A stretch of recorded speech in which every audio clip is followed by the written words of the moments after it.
Friends, welcome to the channel ऐसे tutorial. मैं हूं इंजीनियर साजिद और मैं आपके लिए एक नया लेक्चर वीडियो मॉड्यूल 6 पर लेकर आया हूं। आज हम लोग बात करेंगे मेटल कास्टिंग पर।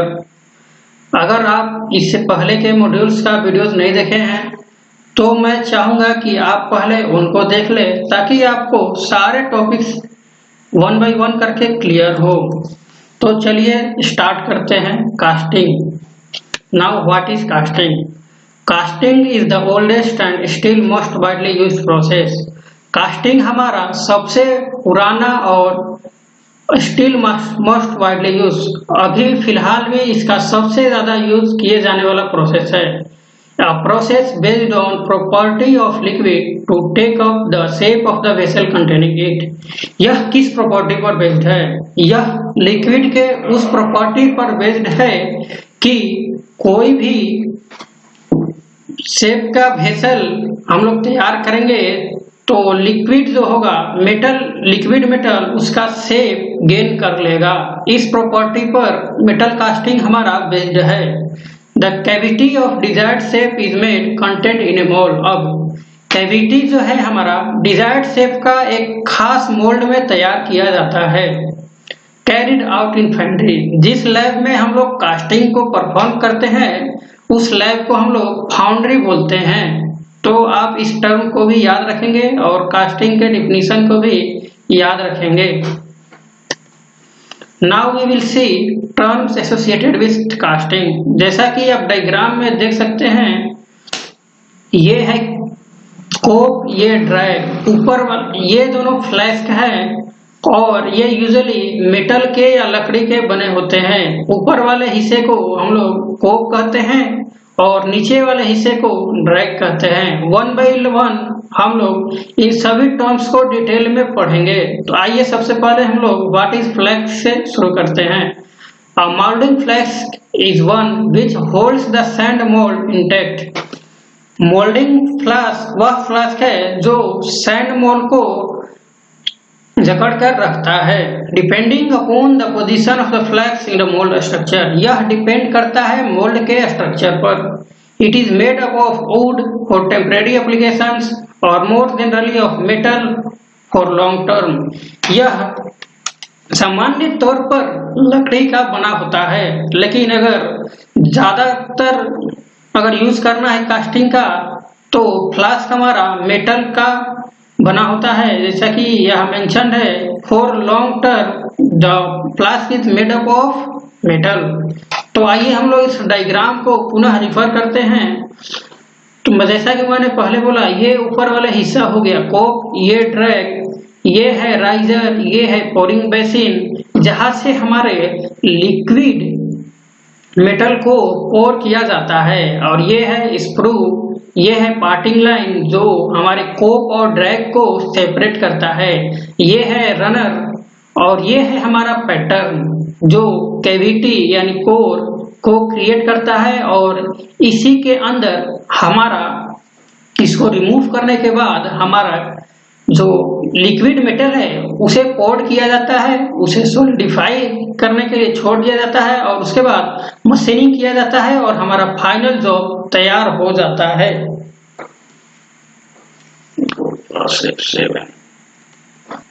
Now what is core? It is used for making hollow cavities in casting.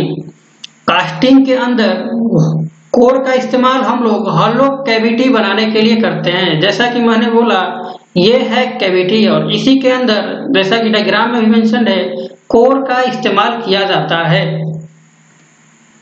Now pouring basin, a small cup shaped cavity at top of the model into which the molten metal is poured. यह एक छोटा सा cup shaped का cavity है जो mould के सबसे ऊपरी हिस्से में रखा जाता है, जिससे हमारा मोल्टेन मेटल कैविटी की तरफ फ्लो होता है। Now screw, the passage through which the molten metal from the pouring basin reaches the mould cavity. Screw वह पैसेज है जिससे हमारा मोल्टेन मेटल पोरिंग बेसिन से होते हुए हमारे मोल्ड कैविटी तक को जाता है। Now runner, the passage ways in the parting line plane through which the molten metal flow is regulated before it reaches the mold cavity. Runner वह पैसेजवे है जहां पर हमारे मोल्ड कैविटी, हमारे लिक्विड मेटल मोल्ड कैविटी में पहुंचने के बाद रनर में जो है स्टोर हो जाता है, ताकि कोई भी टेम्परेचर श्रिंकेज हो या सॉलिड श्रिंकेज हो उससे बचा जा सके। जैसा कि आप देख सकते हैं, which molten metal flow is regulated before it reaches the mould cavity. कुछ हमारे लिक्विड मेटल जो है वो रनर में स्टोर्ड रहते हैं। Now gate the actual entry point through which molten metal enters the, यहाँ पर मोल्ड है, mould cavity.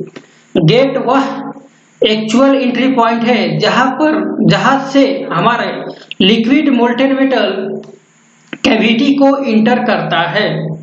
Now chaplet, chaplets are used to support cores inside the mould. Chaplet का इस्तेमाल हम लोग अपने कोर्स के पैटर्न के अंदर करते हैं ताकि to take care of its own weight and overcome the metastatic force, ताकि वह अपने खुद के भार को सह सके और मेटास्टैटिक फोर्स को सहन कर सके। चैपलेट एक यू सेमेस्टर एग्जाम में पूछा जा चुका है, इसीलिए आप इसका डेफिनेशन अच्छे से याद रखेंगे। Now chills, chills are metallic objects which are placed in the mold to increase the cooling rate of casting to provide uniform or desired cooling rate. Chills वह मेटालिक ऑब्जेक्ट हैं जो मोल्ड पर placed किए जाते हैं ताकि वो casting के दौरान जो कूलिंग रेट है उन्हें कंट्रोल कर सके।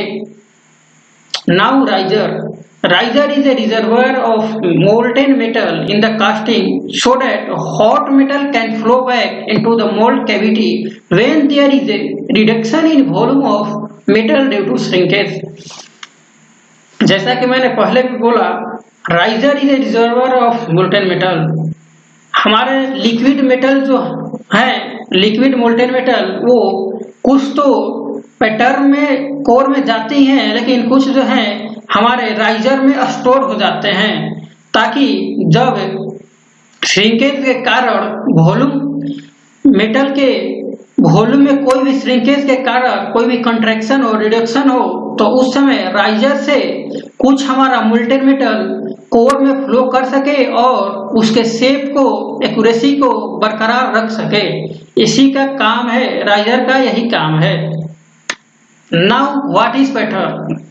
This is an important topic, okay? Pattern are used to mold the sand mixture into the shape of the casting. This may be made of wood, plastic, metal. जैसा कि मैंने पहले भी बोला, pattern. This is the pattern where our molten metal goes to get solidified, okay? Pattern are used to mold the sand mixture. Pattern का इस्तेमाल sand mixture को mould कराने के लिए किया जाता है ताकि वो कास्टिंग के शेप में आ सके। अब पैटर्न 3 चीजों से बना हो सकता है, वुड, प्लास्टिक या मेटल। यूजुअली वुड का ही बना होता है और सेकेंड मेटल का। आप लैब में भी इसे देखे होंगे। The selection of A patterns depends upon, अब पैटर्न्स का सिलेक्शन किन चीजों पर डिपेंड करता है, आइए उसे देखते हैं। The first one is shape and size of the casting. Pattern casting के शेप साइज पर डिपेंड करता है, डायमेंशनल एक्यूरेसी पर डिपेंड करता है और क्वांटिटी ऑफ कास्टिंग रिक्वायर्ड, मतलब कितने मटेरियल का एक साथ एक बार में कितने पैटर्न लगाना है, उस क्वांटिटी ऑफ कास्टिंग रिक्वायर्ड पर भी डिपेंड करता है। और मोल्डिंग प्रोसेस किस तरीके से हो रहा है उस पर भी हमारा पैटर्न डिपेंड करता है। Okay, now we will see types of pattern. There are more than 4 types of pattern. We will see all of them with diagram and PPT and notes made here. Okay, first one is single piece pattern. It is a single piece replica of the product to be manufactured. Now यहाँ पर आपको एक नया term दिख रहा होगा, replica. तो replica replace से बना है, इसका मतलब प्रतिरूप या प्रतिकृति होता है। It is a single piece replica of the product to be manufacture. जिस प्रोडक्ट को हमें मैन्युफैक्चर करना है उसी का ये एक सिंगल पीस पैटर्न एक प्रकार का प्रतिरूप है, शेप है, जिसे हम लोग को मैन्युफैक्चर करना है कास्टिंग मेथड से। Use for simple shaped and large casting. इसका शेप जो होता है सिंपल होता है और इसका इस्तेमाल लार्ज कास्टिंग के लिए भी किया जा सकता है। Pattern and cavity produced by it are completely in the lower flask, that is dry. जैसा कि आप देख सकते हैं अपर फ्लास्क कोप होता है, नीचे वाले फ्लास्क ड्राई होता है। तो इसका कहना है कि सिंगल पीस पैटर्न जो है वो टोटली ड्रैग के अंदर ही रहेगा, कोप में नहीं रहेगा।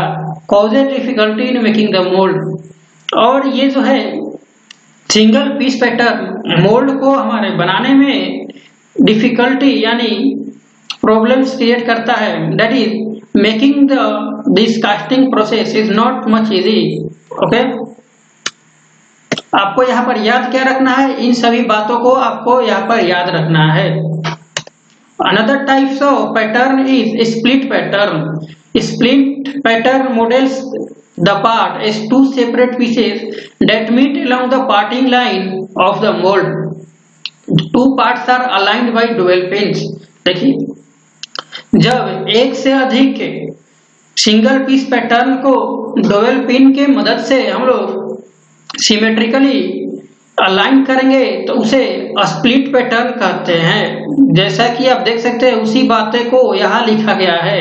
और ये हो गया ऊपर वाले हिस्से का, ऊपर वाले फ्लैश का पैटर्न जिसे हम लोग कोप पैटर्न यहाँ पर नेम देंगे और नीचे वाले को ड्रैग पैटर्न। इसका मतलब ये जो पार्ट है ये कोप पैटर्न ये कोप फ्लैश में रहेगा और ये ड्रैग फ्लैश में रहेगा और इन दोनों के बीच पार्टिंग लाइन दिया जाएगा पार्टिंग सैंड के मदद से। पार्टिंग सैंड क्या होता है उसे हम लोग आगे देखेंगे।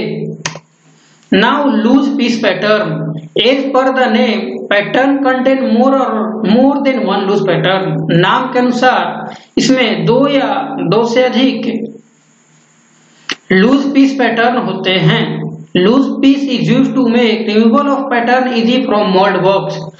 इसमें loose piece एक टाइट होता है। Loose piece का इस्तेमाल पैटर्न को आसानी से रिमूव किया जा सके इसलिए इस्तेमाल किया जाता है।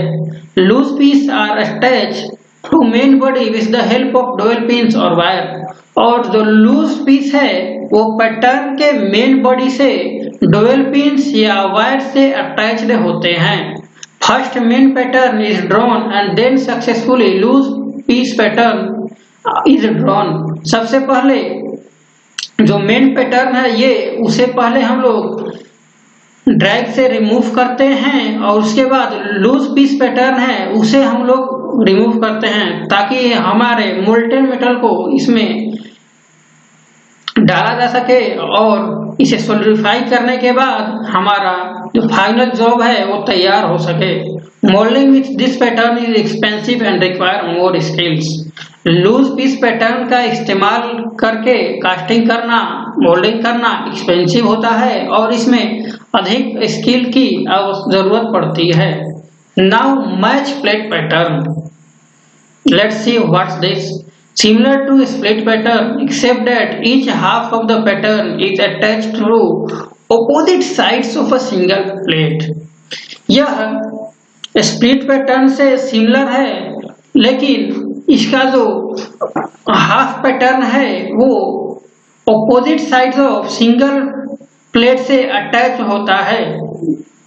जैसा कि आप डायग्राम से देख सकते हैं ये हो गया कोप पैटर्न और नीचे वाला हिस्सा जो यहाँ पर थोड़ा दिख रहा है वो हो गया ड्रैग पैटर्न और ये हो गया मैच प्लेट पैटर्न जो रेक्टेंगुलर शेप में है। ठीक, match plate confirms the parting line और यहाँ पर जो मैच प्लेट पैटर्न है वो पार्टिंग लाइंस के तरह एक्ट करता है। Ensures proper alignment of the mould cavity in the cope and drag and the runner system can be included on the match pattern. और इसमें आसानी से मैच पैटर्न में रनर राइजर को लगाया जा सकता है। Use for large production quantities, और जब लार्ज प्रोडक्शन में लार्ज मात्रा में कास्टिंग करना हो, हमारे जॉब्स को प्राप्त करना हो, तो match piece pattern, match plate pattern का इस्तेमाल किया जाता है। ये सभी डायग्राम मैच प्लेट पैटर्न को ही दर्शाते हैं। Now gated pattern. In these patterns of gate, riser or runner are permanently attached to a regular pattern. Gated pattern में एक ही राइजर अनेकों पैटर्न से रेगुलरली कनेक्टेड यानी परमानेंटली कनेक्टेड होता है। They are used to manufacture multiple casting in one time. इनका इस्तेमाल एक ही कास्टिंग में अनेकों मल्टीपल कास्टिंग, एक ही समय में अनेकों मैन्युफैक्चर प्रोड्यूस करने के लिए गेटेड पैटर्न का इस्तेमाल किया जाता है। Each pattern is connected with A common runner, और जो भी पैटर्न है वो एक कॉमन रनर है। जो आप डायग्राम में देख सकते हैं, यहाँ पर एक रनर है, वो कॉमन रनर से सभी जो पैटर्न है वो सभी कनेक्टेड हैं।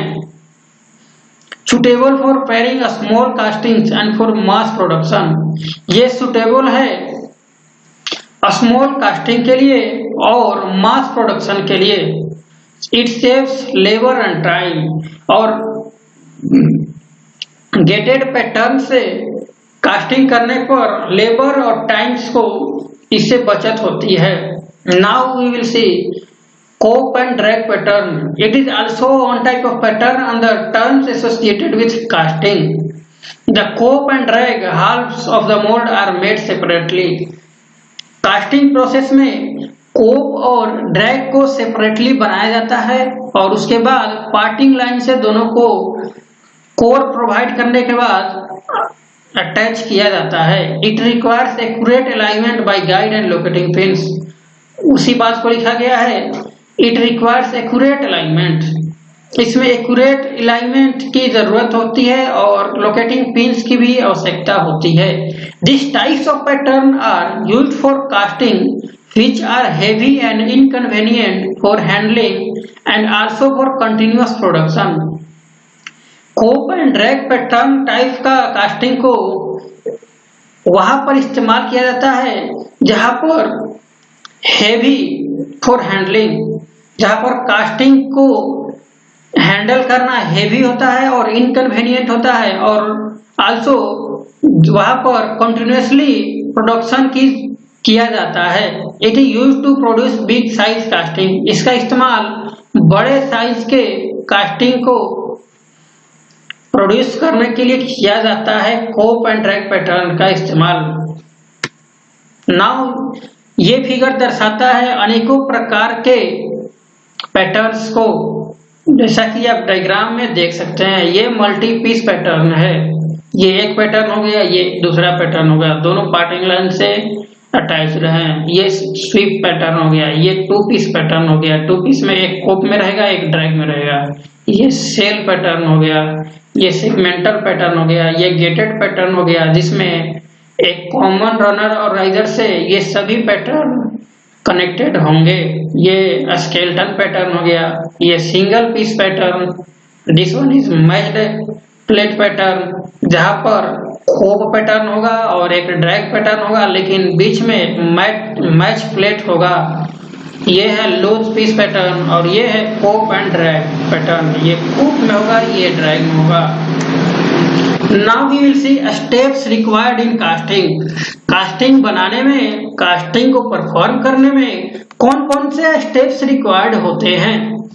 The traditional method of casting of metals is in sand mold and had been used for millennia. The traditional method of casting, that means जो पारंपरिक मेथड है कास्टिंग को परफॉर्म करने का, वो हजारों सालों से चला आ रहा है और इसे यूजली सैंड मोल्ड के मदद से परफॉर्म कराया जाता है। Simply stated, sand casting consist of these following steps. Placing a pattern having the shape of the desired casting in sand to make an imprint. सबसे पहले कोप और ड्रैग को हम लोग तैयार करेंगे और ड्रैग उनमें पैटर्न को प्लेस करेंगे। पैटर्न वो है जो हमारे कैविटी को तैयार करेगा और डिजायर्ड कास्टिंग उसी से हम गेन करेंगे, प्राप्त करेंगे।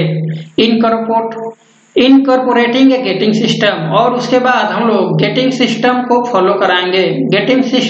गेटिंग सिस्टम के क्या होता है इसे हम लोग नेक्स्ट वीडियो में देखेंगे, लेकिन आप समझ लीजिए कि गेटिंग सिस्टम के अंतर्गत ही आते हैं रनर राइजर और corp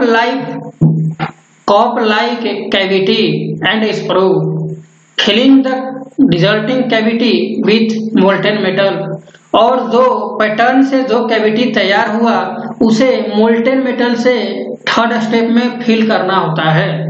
allowing the metal to cool until it solidifies, उसके बाद मोल्टेन मेटल को छोड़ दिया जाता है उसे सॉलिडिफाई होने के लिए, और सॉलिडिफाई होने के बाद, ठंडा होने के बाद हम लोग सैंड मोल को तोड़ते हैं और कास्टिंग को रिमूव करके अपने जॉब को प्राप्त कर लेते हैं, और उसके बाद मशीनिंग और फिनिशिंग से हमारा एक्यूरेट जॉब तैयार हो जाता है। Now we will see types of moulding sand. There are basically 5 types of moulding sand. पहला है green sand, dry sand, facing sand, backing sand and another one is parting sand. इन सभी को हम लोग डिटेल्स में सीखेंगे। Now green sand, if the sand contains 2.6% of mixture, इस बात को आपको याद रखना है, 2.6% of moisture, then the sand is called green sand.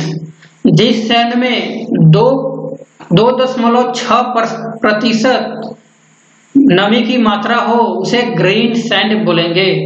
आप ग्रीन सैंड में ये जरूरी नहीं है कि सैंड का कलर ग्रीन हो, ठीक। Another one is dry sand. The moisture available in the molding sand evaporates because of high temperature of molten metal. Then the sand is called dry sand. Dry sand वह sand है जिसमें जो कुछ भी नमी रहता है वो इवेपोरेट्स हो जाता है हाई टेम्परेचर के कारण, तो उस प्रकार के सैंड को हम लोग ड्राई सैंड बोलेंगे।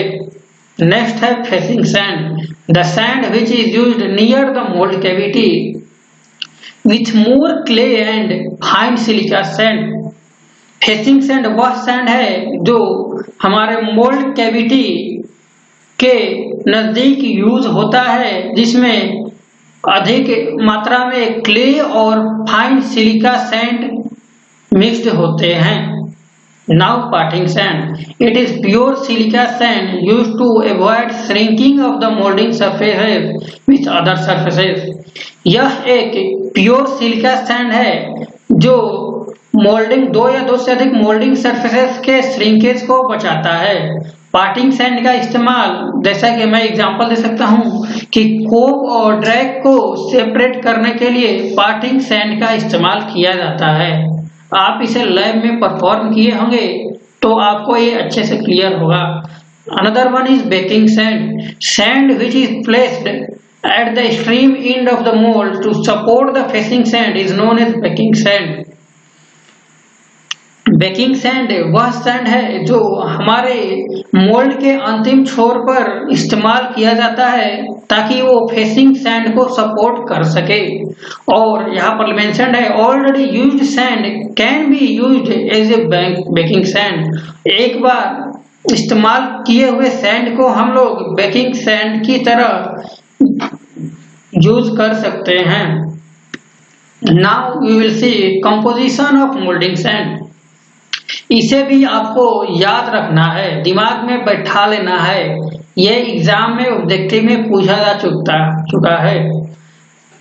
कंपोजिशन ऑफ मोल्डिंग सैंड के अंतर्गत है silica sand 70.85%, clay 10.20%, water 3.6% and additive 1.6%। इसे आप लोग याद रखेंगे।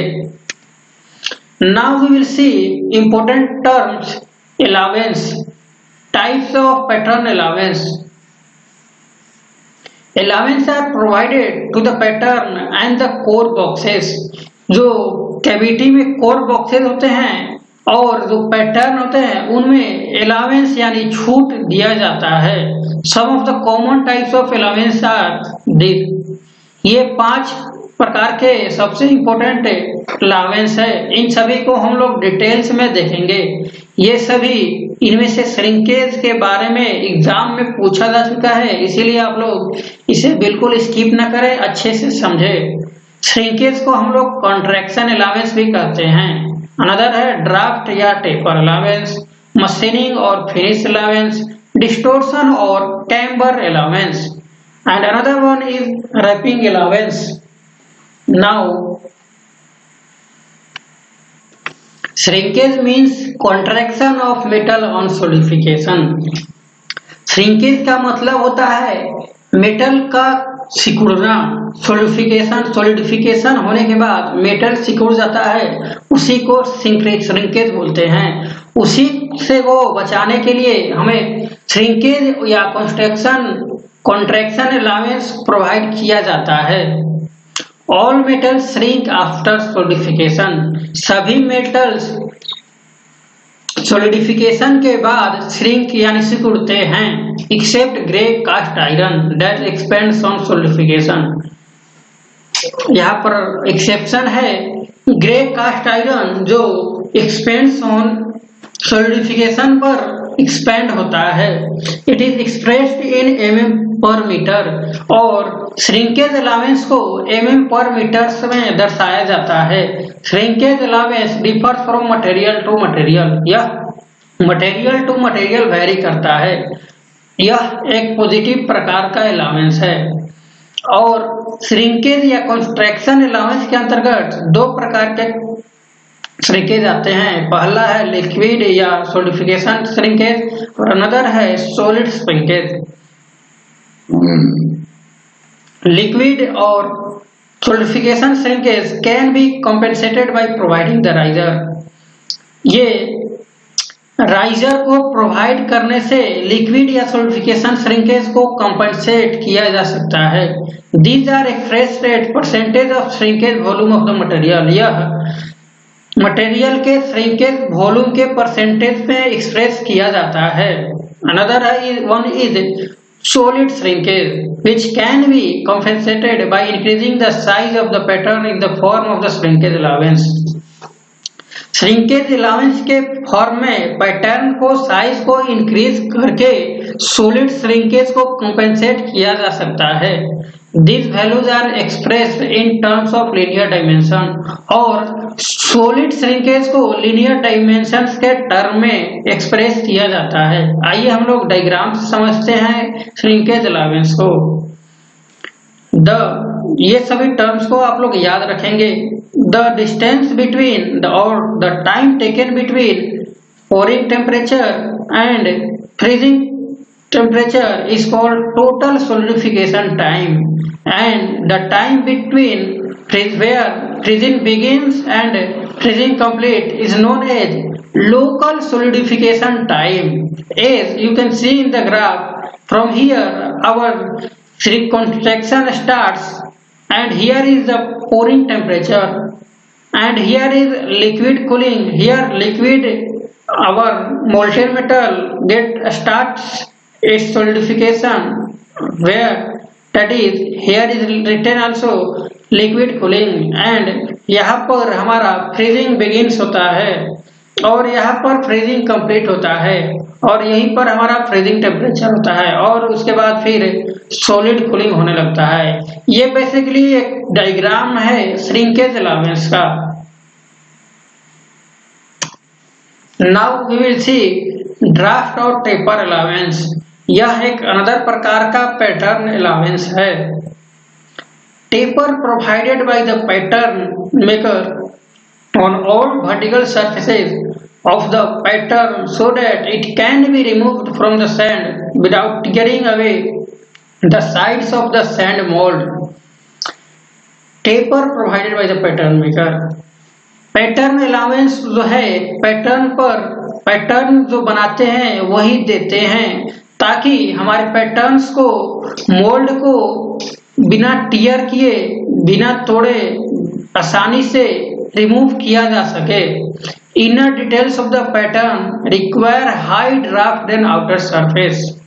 और पैटर्न के जो आंतरिक हिस्से होते हैं उनमें ज्यादा ड्राफ्ट की जरूरत होती है। हम इसे डायग्राम से भी समझाएंगे। Okay, commonly applied draft allowance is 1 degree to 3 degree. ये डिग्री को आप याद रखेंगे, ये कॉमनली अप्लाइड अलाउंस है। Due to draft allowance pattern can easily be removed from mould box.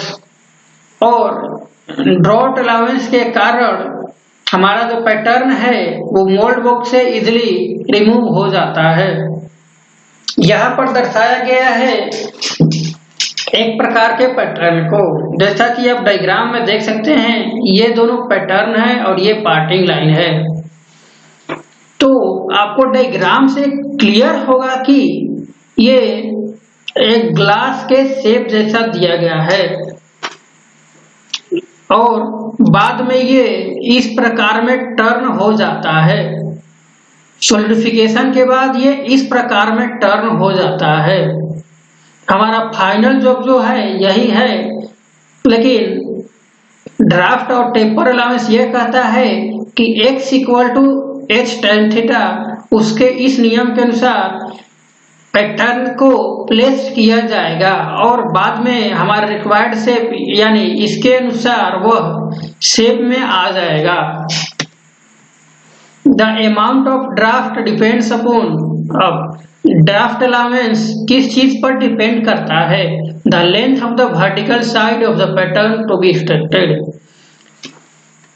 जो पैटर्न हमें रिमूव करना है, एक्सट्रैक्ट करना है, मोल्ड से बाहर निकलना है, उसके वर्टिकल साइड के लेंथ पर डिपेंड करता है। ये है वर्टिकल साइड।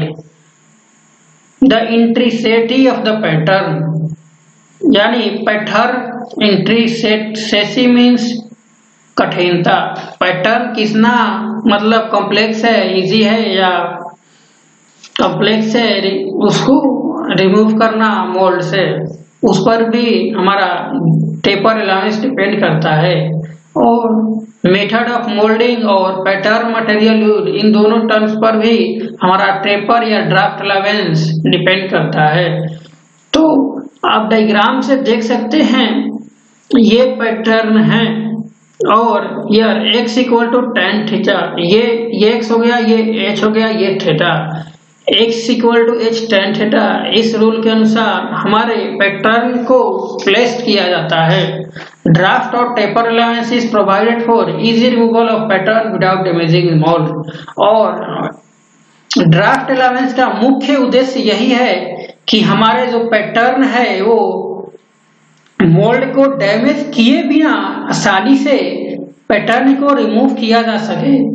ड्राफ्ट अलाउंस का मुख्य उद्देश्य यही है। नाउ पैटर्न अलाउंस के अंतर्गत ही हमारा एक और प्रकार का अलाउंस है मशीनिंग, जिसे हम लोग फिनिश अलाउंस भी कहते हैं। The finish and accuracy in sand casting is generally poor. ये कह रहा है कि सैंड कास्टिंग जो हम परफॉर्म कराते हैं उसमें फिनिश और एक्यूरेसी जनरली पुअर होता है। Extra material provided on the casting to enable their machining और finishing to the required size, accuracy and surface finish. देखिए, रिक्वायर्ड साइज, एक्यूरेसी और सरफेस फिनिश को गेन करने के लिए पैटर्न पर कोर में एक्स्ट्रा मटेरियल प्रोवाइड किया जाता है। So it is added in pattern dimensions. Pattern dimensions में ही उसको ऐड किया जाता है। Allowance is provided only in machining area, और जिस सेक्शन पर, जिस एरिया पर मशीनिंग हम लोग को सॉलिडिफिकेशन के बाद परफॉर्म कराना है उसी एरिया पर अलाउंस दिया जाता है। अब amount of machining allowance depends upon method of moulding and casting used. ये सभी टर्म है जिन पर मशीनिंग अलाउंस को कितना प्रोवाइड करना है, इन सभी बातों पर फिनिशिंग या मशीनिंग अलाउंस डिपेंड करता है। Method of moulding and casting used, किस तरीके से हम लोग मोल्डिंग और कास्टिंग को परफॉर्म करा रहे हैं। Size and shape of casting, casting orientation, metals used in the casting, degree of accuracy and finish required। इन सभी बातों पर हमारा amount of finishing allowance depend करता है। अब जैसा कि डायग्राम से देख सकते हैं, ये मटेरियल है, जॉब है जो हमें कास्टिंग सैंड कास्टिंग से मिला है और इसी में एक्स्ट्रा मटेरियल दिया जाता है ताकि उसे फिनिशिंग करने के बाद वो अपने एक्यूरेसी में रिक्वायर्ड साइज में आ सके। ये है फिनिशिंग और फिनिशिंग करने के बाद का हमारा जॉब ये है। अनदर टाइप्स इज डिस्टोर्शन और कैम्बर अलाउंस। ये भी एक प्रकार का पैटर्न अलाउंस है। Due to their typical shapes U, V, T, L shapes, casting get distorted during solidification. देखिए, डिस्टोर्शन और कैम्बर पैटर्न में ये होता है कि उनका यूजुअली शेप जो होता है U टाइप का होता है या V टाइप का होता है या T टाइप का या L टाइप का। इन शेप्स का पैटर्न का शेप होता है, तो उसमें जो है कास्टिंग जो है सॉलिडिफिकेशन के दौरान वो डिस्टोर्ट हो जाते हैं, मुड़ जाते हैं।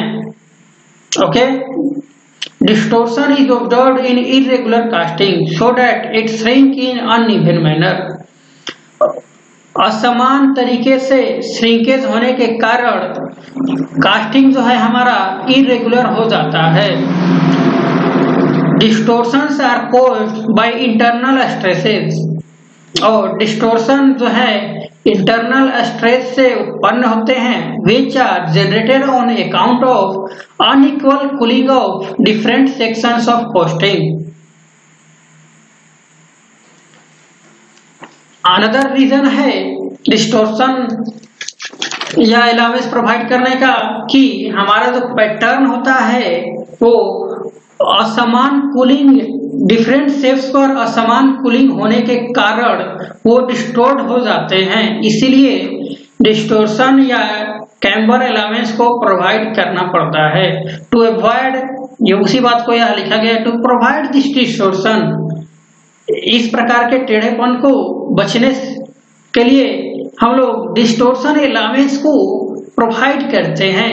It varies from 2 to 20 mm, यह 2 से 20 mm के बीच वेरी करता है कि कितना अलाउंस दिया जाएगा।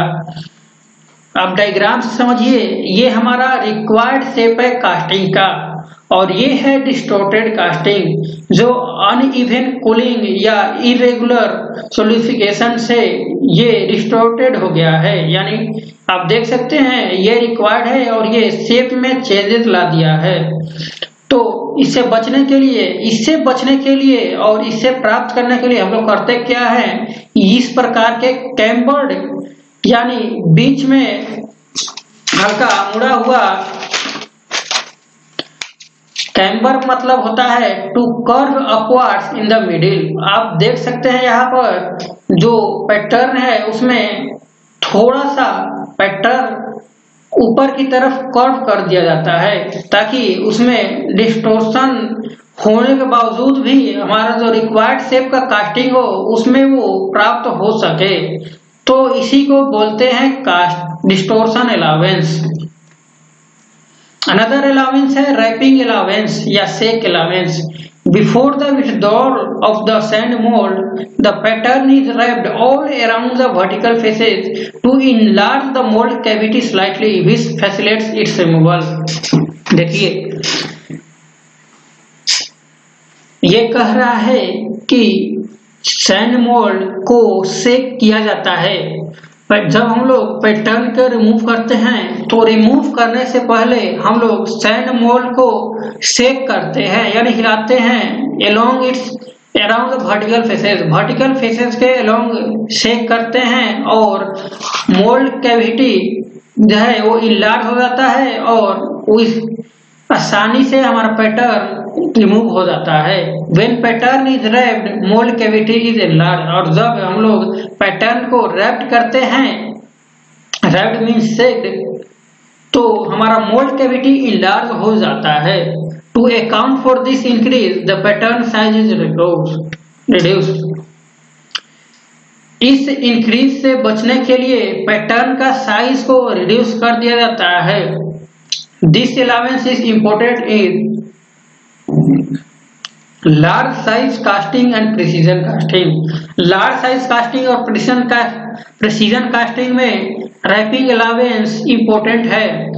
देखिए, अब amount of rapping allowance depends upon strength of rapping. ये सभी चीजें हैं जिन पर हमें कितना रैपिंग अलाउंस देना है, ये इन सभी बातों पर रैपिंग अलाउंस डिपेंड करता है। Strength of rapping, degree of compaction of sand, size of mould, sand type, इन सभी बातों पर हमारा amount of rapping allowance depend करता है। तो यहाँ पर हमारा आज हम लोग यहीं पर इस सेशन को एंड करते हैं। और अगर आपको यह वीडियो पसंद आया तो आप इसे लाइक कीजिए और आप धन्यवाद के पात्र हैं। अगर आप यहाँ तक वीडियो को देखते देखते यहाँ तक पहुँच चुके हैं तो मैं आपको बता दूं, मैं हूँ engineer Sajid and I am a BTech first year student. और आप मुझे व्हाट्सएप भी कर सकते हैं और इस सेशन का पीडीएफ नोट्स आप मुझसे पर्सनली मांग सकते हैं। और आपकी जानकारी के लिए मैं बता दूं कि अगले वीडियो में हम लोग इन सभी टॉपिक्स को डिटेल्स में देखेंगे और इन सभी टॉपिक्स में मैं कोशिश करूंगा कि टाइप्स ऑफ कास्टिंग में कुछ एनिमेशन, कुछ वीडियोस इन्वॉल्व कर दूं पीपीटी में ही, ताकि आपको आसानी से समझ में आ सके। तो अभी तक आपने चैनल को सब्सक्राइब नहीं किया है तो सब्सक्राइब कीजिए, घंटा बटन दबाइए और इस वीडियो को अपने दोस्तों के साथ शेयर कीजिए। तब तक के लिए tata bye bye, happy learning.